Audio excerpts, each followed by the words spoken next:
भूतों का गढ़ बोले जाने वाले इस फोर्ट का क्या है इतिहास, आइए जानते हैं।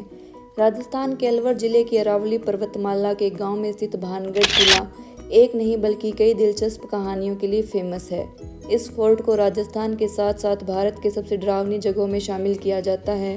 पहाड़ों से घिरा यह फोर्ट भूतों का गढ़ माना जाता है, लेकिन इसके बारे में बहुत ही कम लोग जानते हैं। अगर आप भी भूतों का गढ़ बोले जाने वाले भानगढ़ फोर्ट का इतिहास जानना चाहते हैं तो फिर आपको इस वीडियो को जरूर देखना चाहिए।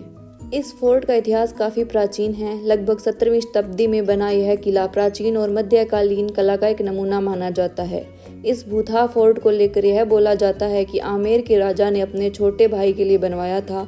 भानगढ़ का किला चारों ओर से पहाड़ियों से घिरा है, इसीलिए इसकी चर्चा बहुत होती है।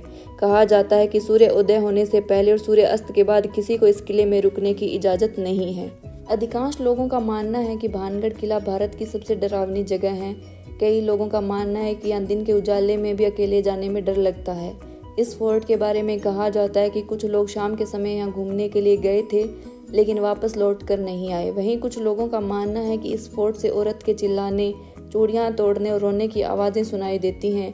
कुछ लोगों का मानना है कि ऐसा लगता है जैसे कि कोई साया उनका पीछा कर रहा है। यह किला 17वीं शताब्दी में माधव सिंह ने अपने छोटे बेटे मान सिंह के लिए बनवाया था। इस जगह की अनोखी बात यह है कि यहाँ के घरों में कोई छत नहीं है। कहा जाता है कि इस जगह को एक ऋषि ने श्राप दिया था। लोगों का यह भी कहना है कि अगर आप यहाँ घरों की दीवारों के पास अपने कान लगाएंगे तो आपको भूत और आत्मा की आवाज़ सुनाई देगी। शाम के बाद पर्यटकों को इस किले में ठहरने नहीं दिया जाता है। बताया जाता है कि जिस धरती पर भानगढ़ किला खड़ा है वह गुरु बालूनाथ नामक शक्तिशाली तपस्वी का था। किले का निर्माण शुरू करने से पहले माधव सिंह ने तपस्वी की अनुमति मांगी थी। उन्हें एक शर्त के साथ अनुमति दी गई। शर्त यह थी कि किले की छाया कभी भी तपस्वी के घर पर न पड़े, वरना बड़ी दुर्घटना हो सकती है। हालांकि उनके उत्तराधिकारी अजब सिंह ने इस शर्त की अनदेखी की और मजबूत दीवारों के साथ किला बनवाया। इन दीवारों की छाया तपस्वी के घर पर पड़ी, जिसने भानगढ़ क्षेत्र को पूरी तरह से तबाह कर दिया था। किंवदंतियों के बावजूद माना जाता है कि भानगढ़ किले का वास्तविक पतन विभिन्न ऐतिहासिक कारणों के कारण हुआ। मराठाओं के बार बार हमलों का सामना करने के बाद 18वीं शताब्दी के अंत में किले को छोड़ दिया गया था। ऐसा माना जाता है कि भूकंप ने संरचनाओं को और अधिक क्षतिग्रस्त कर दिया, जिसके कारण अंततः इसे छोड़ दिया गया।